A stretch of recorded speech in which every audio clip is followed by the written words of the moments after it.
Bienvenidos a Calivest, el programa que conecta e inspira a nuestra comunidad latina. Con la conducción del reconocido Germán Ángel, hoy tenemos un episodio muy especial. Nos acompaña un invitado de lujo, Martín Quiroz, abogado con una distinguida trayectoria, tanto en los Estados Unidos como en Colombia. Fundador y abogado principal de Quiroz Law Firm, APC, el Dr. Quiroz se ha destacado por su experiencia en derecho migratorio, litigios civiles, lesiones personales, derecho corporativo, inmobiliario y protección de activos. En este episodio hablaremos con él sobre temas fundamentales para nuestra comunidad, como los procesos de inmigración, qué hacer si la Policía Federal o Migración solicita tus documentos, y cómo identificar y elegir a un abogado confiable. Además, conoceremos su inspiradora historia como inmigrante y cómo esa experiencia ha marcado su compromiso con quienes buscan un mejor futuro en este país. Comencemos. All right, we are rolling. Quiet on the set. Everybody ready? And 5, 4, 3. Hola, ¿qué tal? ¿Cómo están todos ustedes? Mi nombre es Germán Ángel y ustedes están viendo Calivest. Hoy tenemos en nuestro estudio a un amigo desde hace muchos años. Él es Martín Quiroz, un abogado en Los Ángeles que viene ayudando a mucha comunidad latina. ¿Para qué más presentación, no? Así sencillo, sí. Abogado, inmigración, comunidad. Cuéntanos. Germán, gracias por venir con nosotros hoy día. Gracias, Germán, por tenerme aquí. Es un placer siempre. No, hombre, siempre es el gusto. La última vez fue hace varios años que estuvimos hablando de varios temas de migración. Cuéntanos qué hay de nuevo, qué ha pasado. Hemos visto que nuestra comunidad anda bien asustada, han habido cambios súper drásticos. Cuéntanos, a ver qué le podemos contar a nuestra comunidad. Oh, tienes toda la razón, Germán. Ha habido muchísimos cambios. Esta nueva administración, los últimos 9 meses, ha habido cambios radicales. Desde toda la óptica de inmigración, desde las personas que están presentando procesos de asilo, hasta lo más reciente que fue este fin de semana, las personas que vienen con visas de trabajo, las H1Bs, y todo en intermedio, todo ha recibido todo tipo de cambios, ¿no? Los procesos se han hecho un poco más complejos, el proceso de ciudadanía va a ser un poco más complejo, los jueces ahora tienen la facultad de rechazar los procesos de asilo de entrada, sin tener que esperar mucho tiempo. Mucha gente antes lo que hacía era presentar un proceso de asilo, aún sin méritos, aún sin tenerlos, para obtener un permiso de trabajo y un seguro social. ¿Por qué? Porque el proceso se dilataba mucho más allá de los 180 días y la verdad es que ahora personas que aplican les están llegando a las citas en 90 días. Entonces pedir un permiso de trabajo va a ser mucho más difícil. Entonces sí, estamos en cambios radicales, todo este tema también de las redadas, de las detenciones, que están deteniendo a las personas en sus sitios de trabajo, están deteniendo a las personas en la corte. Entonces sí estamos viviendo un clima en cuanto a lo que es inmigración bastante complejo, con mucha problemáticas familiares para personas, sus hijos, bueno, en fin. Entonces sí, lastimosamente ahorita estamos viendo un periodo bastante complejo. ¿Cuáles de las preguntas que más te están haciendo las personas que buscan por tus servicios? Mira, muchas cosas. Muchas personas, igual las personas todavía tienen sus hijos, las personas se hacen residentes, se hacen ciudadanos y quieren traer a sus familiares o quieren reunificar a sus familias. Entonces es muy normal encontrar la persona que se casa, obtiene la residencia, que se quiere hacer ciudadano, que quiere traer a sus padres. Eso es algo muy normal. Seguimos viendo muchos casos de asilo todavía, personas que requieren esa asistencia. Los asilos son procesos más complejos de lo que la gente cree. Y lastimosamente, como hay tantas personas que aplican sin tener realmente una persecución en su país, y al ser denegados hace que los porcentajes de aprobación se vean tan bajitos. Pero si las personas tienen un caso real, que esté debidamente documentado, pues tienen probabilidades de hacerlo. Vemos muchos casos de personas con talentos extraordinarios, personas que vienen con visas de inversión. Todavía existe ese interés, pero pienso que el mensaje que ha mandado el gobierno federal ha sido un poco diferente. Con todo este tema, os hago lo que pasó en esa planta de Hyundai, que había un poco de personas de Corea del Sur y los detuvieron. El tema de las H1B, como lo mencioné hace un poco, pues también como que da la impresión de como que no son tan amables con ese tipo de inmigrante tampoco, ¿no? Entonces, igual, la problemática de inmigración continúa y ahora es más importante que nunca contar con la mejor representación y asesoría que se pueda. Creo que las personas que están en esta situación, lo principal que tienen que hacer es buscar un abogado. De ahí no hay otra, ¿no?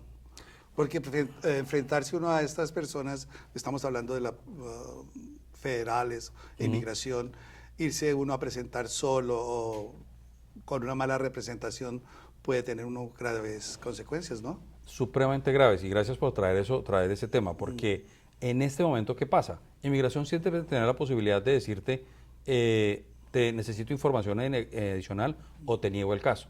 Ahora, ¿qué están haciendo? Puede que no te envíen ni siquiera una solicitud de información adicional, es decir, que te falta algo está pendiente, sino que te pueden decir, te negamos, y automáticamente referirte a la Corte de Inmigración, lo que igual implica una posible deportación. Yeah. Entonces es mucho más delicado ahora presentar cosas ante inmigración. Hay que hacerlo de la manera más robusta, de la manera más completa y de la manera más profesional.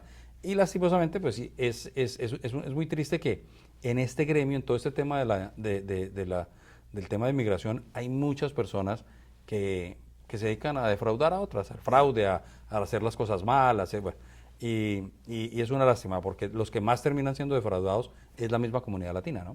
¿Qué puede ser la comunidad latina para buscar por un abogado? ¿Hay algún sitio? Usualmente es de referencia, usualmente eso, pero una persona, ¿qué es lo que tiene que buscar por un buen abogado? Sin lugar a dudas, el primer factor es la referencia, una referencia de alguien con quien hayan trabajado. Dos, es asegurarse de que la persona sea abogada. Yeah. Porque muchas personas se hacen pasar por abogados y no lo son. Yeah. La diferencia entre trabajar con un abogado y trabajar con una persona, cualquier otra que sea, el abogado uno tiene a quien rendirle cuentas. La barra de abogados de California es muy estricta. Okay. Te puede sancionar, te puede quitar la licencia. Nosotros como abogados tenemos, por algo, que pagar un seguro de mala práctica legal. Entonces, si algo sale mal, el seguro tiende a cubrir a la persona si uno fue negligente o uno fue irresponsable. Yeah. Los tramitadores no van a tener eso. Y muy contrario a lo que la gente piensa, a veces el abogado termina cobrando menos o lo mismo que termina cobrando un tramitador. Entonces, un paralegal, un tramitador, ese tipo de personas, ¿no? Entonces, lo importante es, uno, asegurarse que la persona sea abogada y hablar directamente con ella, porque muchas veces está el abogado, pero hay 20 asistentes y la persona nunca habla con el abogado, nunca sabe quién lo representa, y resulta que hablas con un asistente, y el asistente mañana puede que no trabaje ahí, y nadie va a saber de su caso. Entonces, que el abogado le dé la cara, que hable con él directamente, validar que la persona tenga una licencia de abogado en alguno de los Estados Unidos. Y si el tema económico es un preocupante, como para todos los es, hay que tratar de conseguir un abogado que lo represente de manera gratuita, un abogado pro bono. ¿Que existen? Sí, claro. Okay. Existen las caridades cristianas, existen muchas cosas.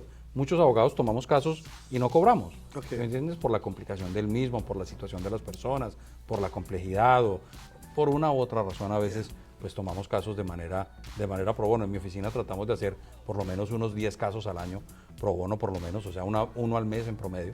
Y lo determinamos es dependiendo de la complejidad y la situación de las personas, ¿no? A veces las personas están en una situación muy precaria y tienen casos buenos, que son complejos y que requieren esa representación, y si lo podemos hacer pro bono, pues lo hacemos, ¿no? Ahora que estás hablando de casos, porque cada caso es diferente, ¿no? ¿Qué opinas de las personas que están llegando, recién llegados? ¿Qué oportunidades ellos tienen? Mira, para las personas recién llegadas ahorita, la frontera está prácticamente cerrada. Wow. Nosotros, yo soy el asesor legal del Consulado Colombiano acá, y tenemos que viajar a los centros de detención y a la frontera. ¿Cómo ves eso? Eso ha cambiado drásticamente en los últimos 9 meses, porque antes nosotros nos enfocábamos mucho en ubicar personas.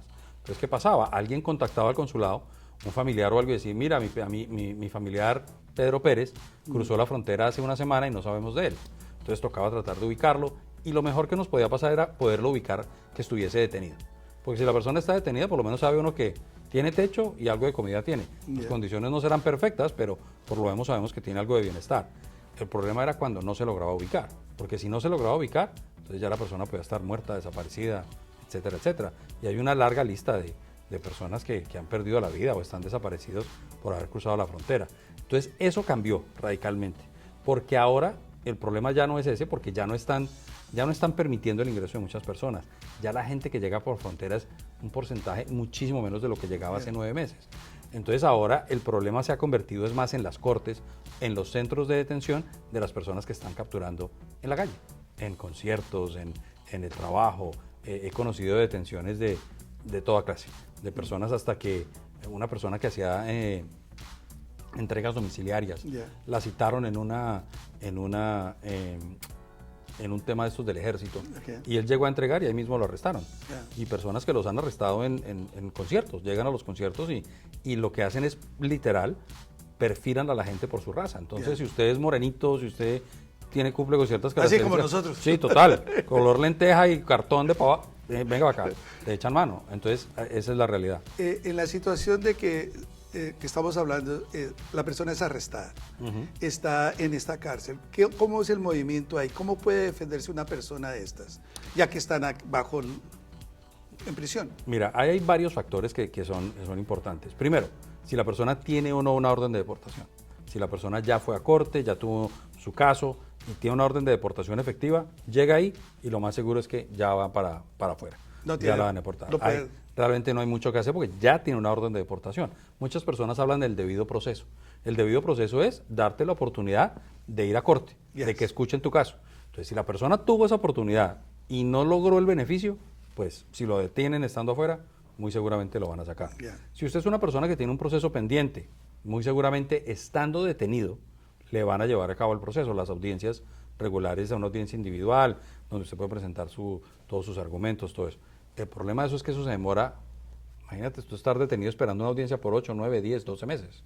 Yeah. Entonces son procesos muy largos.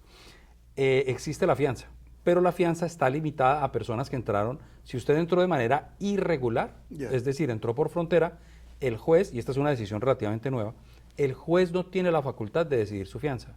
Es decir, el juez no decide. ICE, las autoridades de migración le pueden dar una fianza, pero no lo están haciendo. Entonces es muy difícil obtener una fianza con ellos. Entonces los procesos de fianza cada día son más complejos Yeah. y pues las personas les tocaría enfrentar su proceso estando detenido. Y eso hay que evaluarlo desde muchos factores hasta qué juez le tocó, porque hay jueces de jueces. Hay jueces que tienen un porcentaje de negación por arriba del 90% y hay otros que tal vez por el 60%. Ok. Entonces el juez que te toque también va a jugar un papel muy importante. O sea, cuando es arrestado, llevado a estos centros de detención, estas personas tienen derecho a llamar a un abogado, tienen derecho Sin lugar a dudas. comunicarse con alguien. Ujú, sin ¿Cómo lugar a se dudas. puede comunicar con un abogado? O sea, todas las personas tenemos que tener, o sea, las personas que no tengamos documentos o que estemos en problemas de migración, es muy bueno tener un número de teléfono en caso de ser arrestado. Sin lugar a dudas, es supremamente importante tener varias cosas arregladas y dependerá Prevención, ¿no? Algo Total, así. absolutamente preventivos. Eso es como, esas son cosas que son buenas de tenerlas, que las prepara uno con la intención de nunca usarlas, ¿no? Ajá. Entonces hay que tener varias cosas. Obviamente un abogado de confianza que en cualquier eventualidad pueda llamar, pueda tratar de resolver la situación.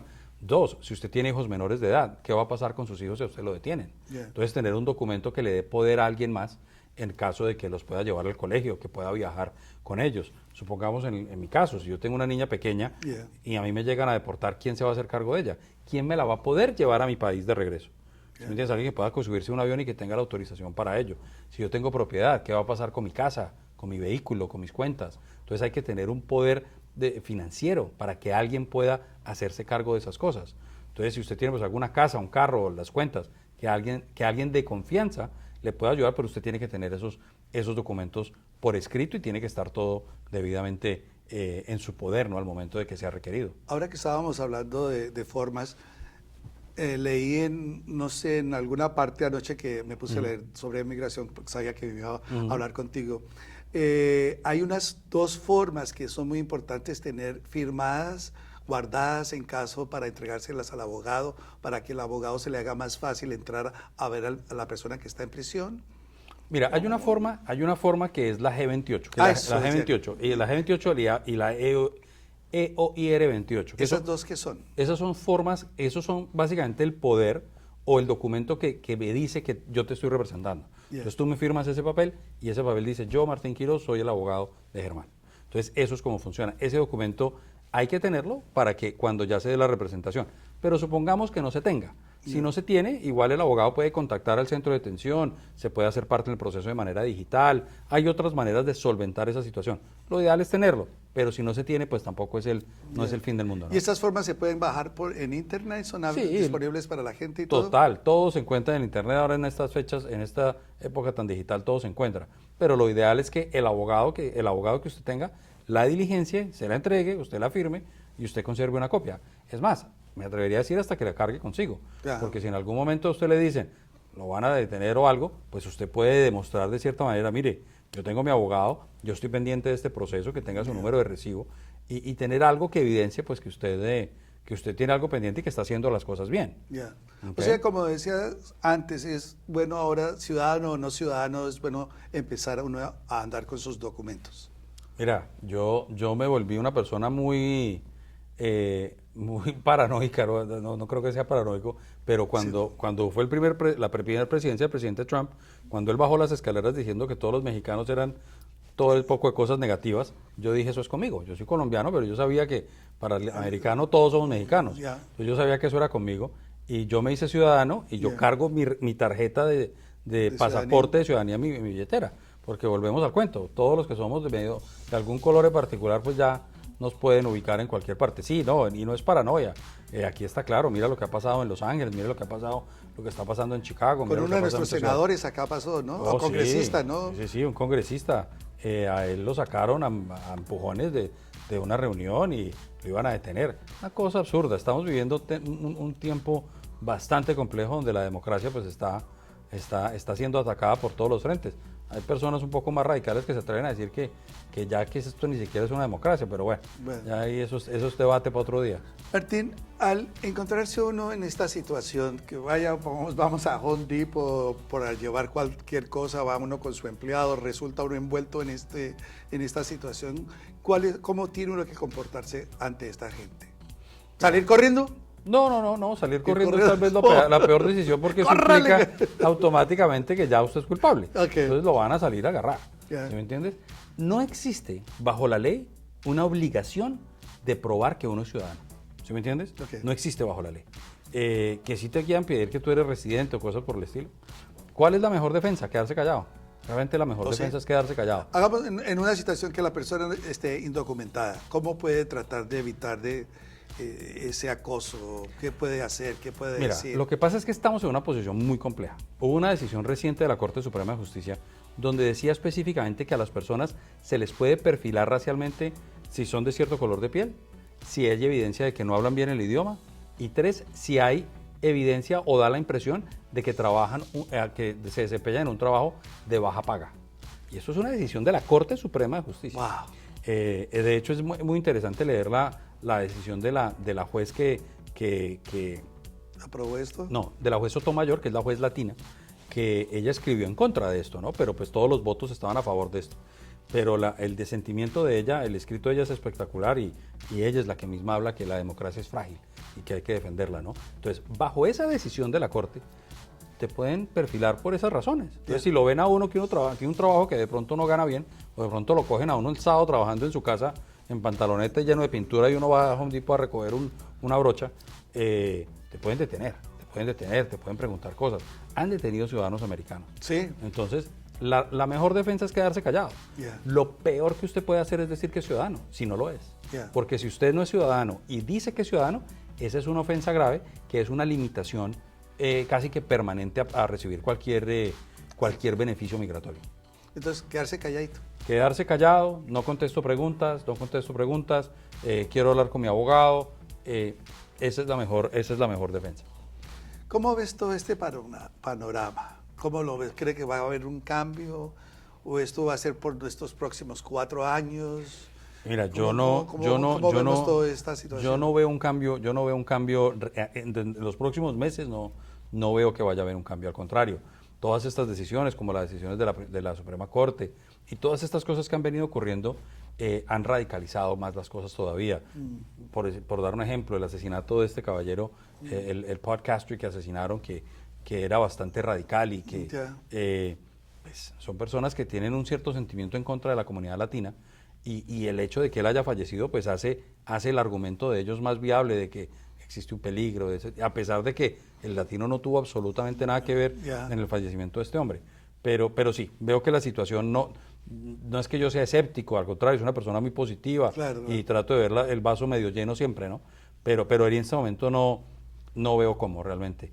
Yo pienso que a mediano o largo plazo tal vez sí veamos un cambio radical, porque así como vemos que el péndulo se mueve a un extremo, vuelve y se mueve al otro, ¿no? Entonces esperemos a ver qué pasa, ¿no? Pero mira que los últimos 9 meses de esta nueva presidencia, en cuanto a los temas de inmigración y en lo que impacta a los latinos, pues ha sido bastante complicado, muy complicado. Y lo que queda, imagínate, nos quedan 3 años y 3 años, 3 meses. Estaba yo viendo en las redes sociales varios anuncios de personas que dicen, no sé si son abogados o gente que ayuda a llenar formularios o esto, dicen que las personas que llevan muchos años, 10 años, 15 años, tienen una probabilidad de arreglar sus documentos. ¿Eso es verdad o qué es eso? Es posible, pero eso hay que hacerlo en corte y no es un proceso fácil. Entonces eso hay que hacerlo en corte y no todo el mundo califica, ¿no? Entonces tiene que tener una petición, tiene que haber entrado antes de cierto tiempo, tiene que haber tenido un familiar que de pronto haya hecho una petición por la persona. Ahí es donde ya inmigración se vuelve supremamente granular, supremamente complicado. Inmigración es tal vez, bueno, no es tal vez, es sin lugar a dudas el área de la ley que más cambia. Porque si yo te digo algo hoy, puede que en 3 semanas ya no sea cierto. Entonces por eso ve que ya el pelo a mí se me quedó blanco, porque se estresa uno y entonces tanto cambio y tanta cosa. Pero sí, es una realidad, los cambios son muy... Entonces por eso hago decir a las personas, sí, si usted lleva más de 10 años o 15 años, que usted va a calificar a esto. No es cierto, porque tenemos que ver el caso muy detalladamente para ver si la persona realmente califica. Y ahí es donde está la gran discrepancia, ¿no? Porque hay muchas personas, muchos profesionales en esto, que se sientan contigo y te dicen, usted no califica. Y te es bueno, lógico. Peor es que yo te diga, deme X cantidad de plata y usted muy confiado da el dinero, a saber que pasan 2, 3 años y no pasó nada y usted perdió su dinero. Esa es la gran diferencia.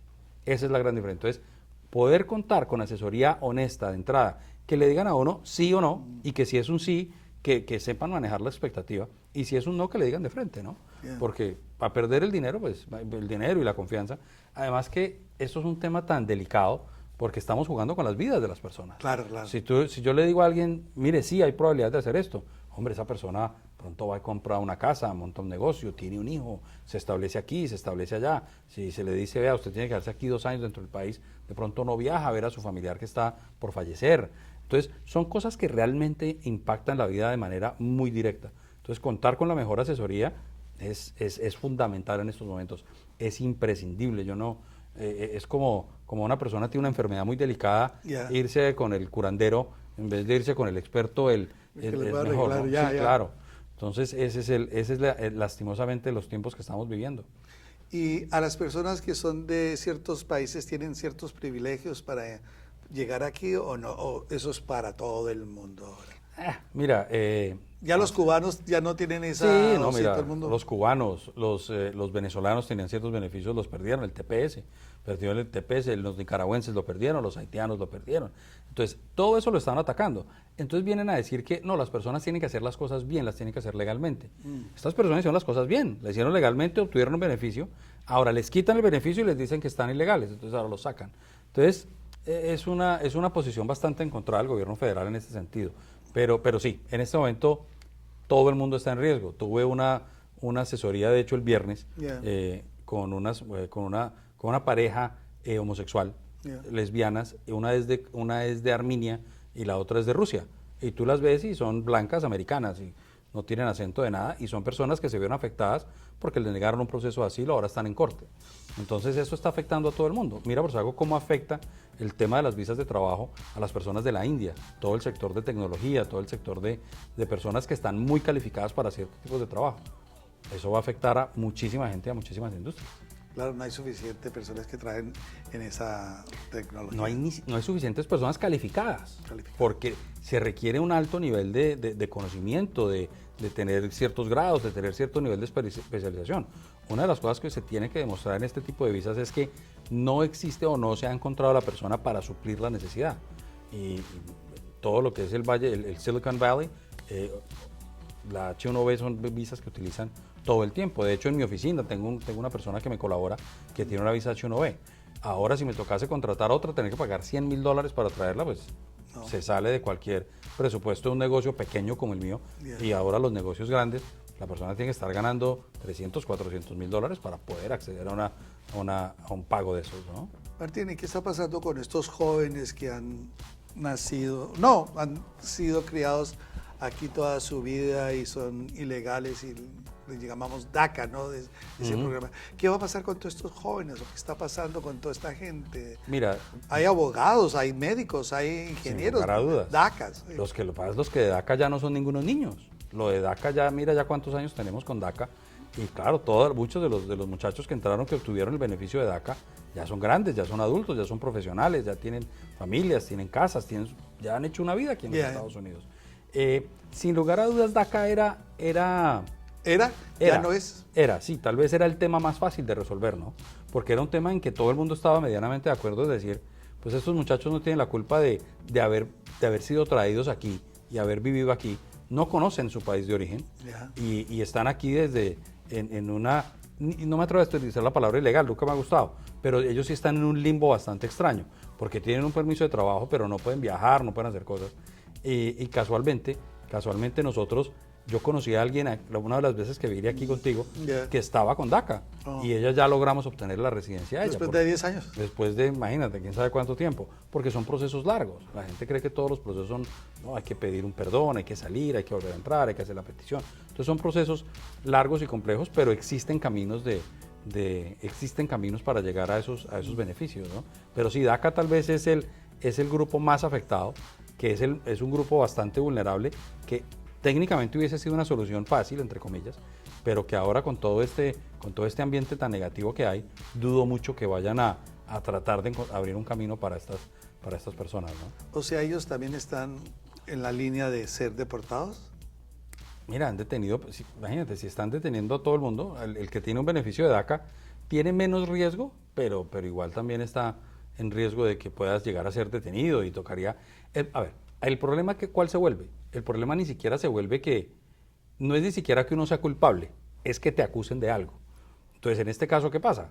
Si a usted lo detienen y usted no tiene manera de demostrar que usted está legal aquí en los Estados Unidos, ya cuando usted esté detenido, pues otro gallo cantará. Ya le toca a usted demostrar que usted puede estar aquí. Entonces toca demostrar, mire, yo tengo este estatus, tengo esto pendiente, y lograr de convencer a un juez de que le dé la libertad, o al mismo ICE de decir que le permitan a usted la salida, ¿no?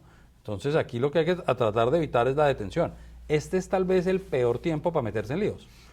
Usted, si en este momento ustedes le ponen un DUI, si usted tiene un problema de violencia doméstica en su casa y llaman a la policía, si ustedes lo cerraron en el carro y se bajó a pelear con la otra persona, este es el peor momento de meterse en problemas. Aquí en este momento, si a usted lo maltratan, lo abusan verbalmente, muchas gracias y siga su camino, porque no es el momento de que lo detengan o cualquier cosa, porque ahí las referencias automáticamente de un centro de detención criminal, las personas están pasando casi que automáticamente a los centros de detención de inmigración.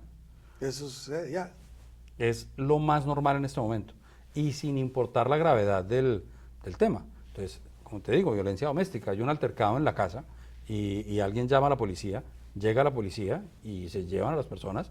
Si no logran demostrar que tienen estatus, se las llevan y después resultan con ICE y allá ya están detenidos en camino de salida. Me recuerdo que cuando yo llegué a este país en 1979, era todo tan fácil. Claro. Yo cambiaba de trabajo cada rato. Había trabajo, siempre había trabajo. No le pedían a uno documentos para trabajar. No necesitaba uno tener Real ID para poder viajar de un estado a otro estado. Todo cambió en par de años, ¿no? Debido a la gran influencia de inmigrantes llegando a este país. ¿Y a qué se debe eso, Martín? ¿Por qué tanta gente quiere venir a este país? Oh, mira, este país. ¿Sabe por qué yo llegué? Ajá. Y siempre lo cuento. Mi mamá me echó de la casa. Mamá me echó de la casa. Tenía 16 años y era uno de esos niños insoportables y ya viciosos. Ya fumaba marihuana, ya tomaba, ya quería ser grande. Y dejé mis estudios. Y mi mamá me dice, bueno, mijo, mi mamá era santanderiana, mi papá tolimense. Entonces dice mi mamá, si usted no quiere estudiar, no quiere trabajar, usted tiene que irse. Me dio la tarjetica de libertad y me vine a los Estados Unidos por México, porque la gente en Colombia pobre no puede llegar directamente aquí, porque es imposible, porque yo me acuerdo, yo apliqué por una visa a la embajada casi me sacan a patadas porque, usted no tener dinero, usted Sí, no, sí, sí. usted que no tener dinero, eso fue lo primero, porque Total. tiene uno que demostrar que uno tiene que tener casa, que tiene trabajo estable, que tiene cuenta bancaria. Eso me lo hizo un señor de esos que hacen pasarse por notarios y me montó un historial de que sí, pero el señor americano que trabaja en la embajada me miró a mí muy joven y con mucho dinero y no me creyó y me mandó por fuera. Entonces me sentí tan triste, ¿no? De que no me dieron la entrada a este país. Entonces había un señor que tenía un negocio de venta de pasajes. En aquella época todavía no se vendían como Nada, online, nada. habían sitios donde se Agencias de compra viaje, agencias. claro. Y me recomendó, me dice, váyase para México, eso es facilito. Sí, señor, fue facilito. Todo ese viaje fue fácil, de Bogotá a México, Tijuana. Llegué a Tijuana, me bajé del avión, no me preguntaron nada, pasé. Y un amigo le digo, ¿y cómo paso? Me dice, pues espérese unos cuantos días ahí. Y me esperé en la Guadalupana, una iglesia que queda ahí en Tijuana, con un señor que era panadero. Y le dije, no te preocupes, yo te voy a pasar. Me dice, claro. Y me consiguieron una green card. ¿Te acuerdas de esas green cards verdes que existían? Sí, claro, todavía. Y con fotico así, pero llega y me dice, se parece a usted. Y llego y volteo a mirar y no, esto no se parece a mí. Y dice, que sí se parece. Me dio la tarjeta y me dice, siéntese al lado mío y vamos a pasar. Y vamos así, pasamos todo, presenté la tarjeta y me volteó a mirar el tipo así y pasé. En 1979 llegué aquí y me dijeron que necesitaba seguro social para trabajar y licencia. Fui al DMV y no me acuerdo, con el pasaporte nomás me dieron licencia de conducir. Al tener mi licencia de conducir me pidieron el seguro social, entonces fui con la licencia y pedí un seguro social y me lo dieron. Vea pues. Estamos hablando, bueno, yo tenía 16 años, 17 años, ahorita ya tengo 65, eso hace 40 años que la vida era muy diferente en este país. Y me acuerdo que pues, yo decía que yo era de Colombia y mucha gente me decía, ¿dónde queda eso?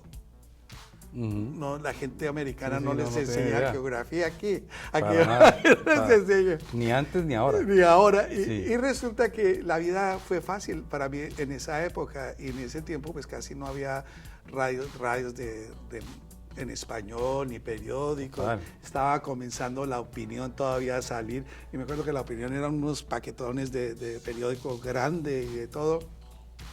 Lo único que estoy tratando es el recuerdo de que todos venimos a este país a ser alguien. Sí. Todos llegamos aquí a buscar ese futuro que muchos no encuentran. Lo que uno encuentra mucho aquí en este país, me he dado cuenta, es la soledad. Porque la barrera del idioma, la barrera de la cultura. Y cuando uno llega acá, a veces muchos de nosotros nos vamos por el camino equivocado. Cuando llega uno muy joven, como en el caso mío, que yo llegué tan joven, donde no tenía un papá o ningún adulto que me dijera que... Entonces, a mí me gustaba la Miller Lite. Eran unas cervecitas así chiquitas que vendían y yo pensaba que no me iba a emborrachar porque eran pequeñas. Pero esa cerveza fue mi compañía por muchos años. Porque la soledad es muy berraca aquí. Total. Y uno cambia, y yo he tenido ganas como de regresarme a Colombia, ¿no? Digo, bueno, ya esto se volvió feo, ya me voy. Y le dije eso a mis hijos, y mis hijos me dicen, papá, ¿cómo si usted se va a ir? Nosotros vivimos aquí, los nietos viven acá. Mis hijos hijos dijeron, entonces ya quedé clavado aquí en este país. Ya las personas que llegamos aquí, muchos no regresamos nunca a nuestros países de origen, porque da uno esas raíces y todo ese cuento. Que aprende uno a vivir y aclimatarse a mí, pero me da mucha tristeza de que este país se haya convertido en lo que es ahora, por falta de, yo creo, de empatía, ¿no? De estas personas. Total. Yo tengo amigos americanos que las personas que viajan por alrededor, que viajan mucho, piensan mucho diferente a las personas americanas que nunca han salido de este país. No sé si has tenido alguna conversación con esta clase de personas las personas que nunca han salido de los Estados Unidos son los que piensan así de nosotros, que Total. Somos malos, que venimos a causar todos problemas. creen que muchas personas tienen la concepción equivocada de que aquí es donde se encuentra lo mejor de todo y que por fuera pues todo el mundo vive una calidad de vida inferior. que no hay libertades. Aquí hablan del país, the land of the free, ¿no? El país de la libertad. Y realmente pues es equivocado, ¿no? Entre tú más viajas, más te das cuenta que la gran mayoría de países en el mundo son libres. Hay libre derecho de expresión, hay libre derecho de moverse, hacer muchas cosas, pero lo que hablábamos al principio, ¿no? Que este país es como ese ícono del progreso, ese ícono de hacer las cosas bien, ese ícono de la buena vida. Entonces pienso que eso ha atraído mucha gente. Tú también llegaste bien joven, ¿no? Aquí a los Estados Unidos. Yo llegué hace más de 22, 23 años, yo llegué en mis 20. ¿Y cómo fue esa experiencia tuya cuando llegaste? Mira, venías soltero. Sí, yo venía soltero, yo llegué aquí, venía soltero, joven, yo llegué acá. ¿Estudiaste acá? No, yo estudié en Colombia, yo soy abogado en Colombia, y mi sueño era hacerme abogado acá. Entonces yo empecé a averiguar cuáles eran los procesos, todo el tema, y finalmente logré establecer que, bueno, aquí en California me podía ser abogado. Yo llegué originalmente a Utah, en Salt Lake City, no me gustó. A los que les gusta mucho frío. No me gustó el clima, no me gustó el ambiente. Me vine para acá, para Los Ángeles. Y aquí, pues, a punta de sacrificio, pues, logré sacarla del tema de la licencia de abogado, conseguí a alguien que me ayudara con la visa H1B, porque esa era la visa que yo iba a tener. Me la negaron, la apelamos, bueno, eso fue un enredo. Mi proceso migratorio fue apelaciones. Por eso te hiciste abogado. En parte, sí, por eso terminé de abogado de migración. Pero sí, fue un proceso bastante complejo, pero bueno, ahí finalmente se logró y por eso cuando ya me hice abogado, el tema de migración me llamó mucho la atención, porque a pesar de ser un tema bastante estresante y complejo, el tema de cómo uno logra tocar y mejorar las vidas de las personas es increíble, y el agradecimiento de las personas también. Cuando tú logras hacer las cosas bien y son personas agradecidas es espectacular. Que a mí me parece que ser desagradecido es el peor crimen que existe. Lo creo que en lo tuyo, tú ser inmigrante y también haber tenido esa experiencia que muchos tenemos, hace que seas un buen abogado.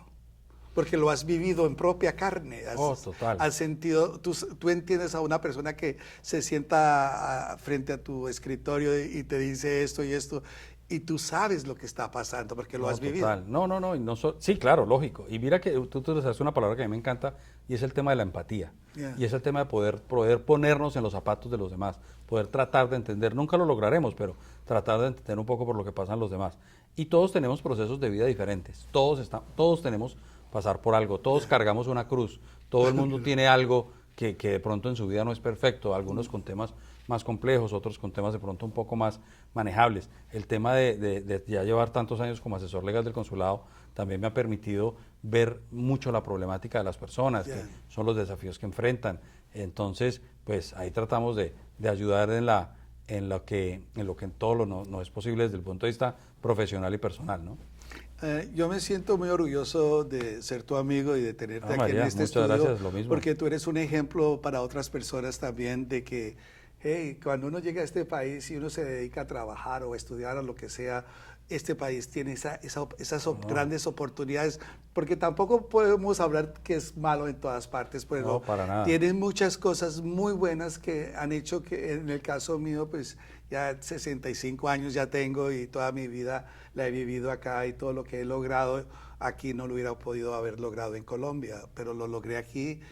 Tengo 3 hijos, una hija, y ya pues la vida es un poco más relajada, y ahora pues haciendo televisión comunitaria aquí en la ciudad de Long Beach, en el canal 32 y 41, y que siempre, cada semana, estamos trayendo tópicos para compartir con ustedes, para que también tengan esa opción de escuchar cosas interesantes en este programa Calibes. Martín, ¿tienes algo que más contarnos, algo así de decirle a la juventud? ¿Quieres desahogarte de lo que no puedes decir en corte? No, mira que sí, pienso que hemos hablado de muchas cosas que por el mismo clima que estamos viviendo de inmigración, que es un poco negativo, es un poco sombrío, es un poco como oscuro, ¿no? Pero lo que tú decías, lo que tú acabas de mencionar, que este país tiene esa gran bendición de que uno puede llegar aquí con poco y lograr muchas cosas. Yo aquí llegué a Los Ángeles con nada, llegué con absolutamente nada, con ilusiones, con ganas de trabajar, con ganas de hacer las cosas bien. Ignorante también en el sentido de cómo funcionaba el sistema, ignorante también con mucha falta de madurez, porque cometí muchos errores innecesarios, pero pienso que es parte de lo que la juventud implica, ¿no? Pero todavía sigue siendo un país maravilloso. Y en la medida de que haya personas que quieran hacer una buena vida aquí, de que quieran lograr ciertas cosas, lo seguirá haciendo, a pesar de los desafíos. Ya. No hay país perfecto. Yo me acuerdo que mi hermano en algún momento me dijo hace muchos años, mucho antes de yo tomar la decisión de venirme para acá, me decía, si a Estados Unidos le da gripa, a Colombia le da neumonía, me dijo él. Y es muy cierto. Si un país como Estados Unidos, donde hay tanto acceso a tantas cosas, donde hay acceso a capital, acceso a préstamos, donde hay seguridad, donde hay respeto un poco por la ley, en nuestros países es un poco más complejo todos esos temas. Ya. Entonces, si aquí las cosas están mal, no necesariamente implica que en nuestros países vayan a estar mejor. Y aquí existe realmente la posibilidad de poder cumplir los sueños, más específicamente en California, que es una economía tan grande, en Los Ángeles, que es una economía tan grande, con tantas posibilidades, que aquí uno puede hacer lo que uno quiera. Cualquier cosa que uno quiera hacer con su vida uno lo puede hacer. Entonces, desde ese punto de vista, esto sigue siendo un país maravilloso, que le va a dar lo que uno esté dispuesto a pagar.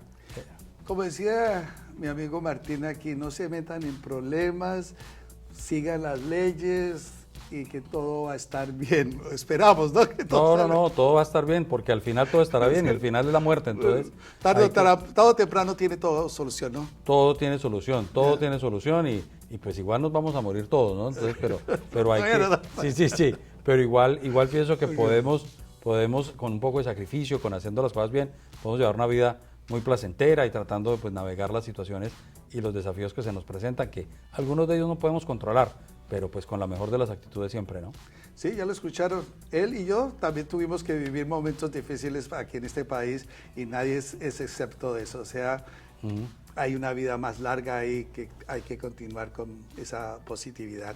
Bueno, Martín, Germán, muchas gracias por no, haber a estado ti, en nuestro Germán. estudio. Gracias a Gracias. ustedes por mirarnos hoy. Y no dejen de vernos todos los lunes a las 9:30 de la noche por el canal 32, canal 41 de la ciudad de Long Beach. Que estén muy bien, pasen buena noche.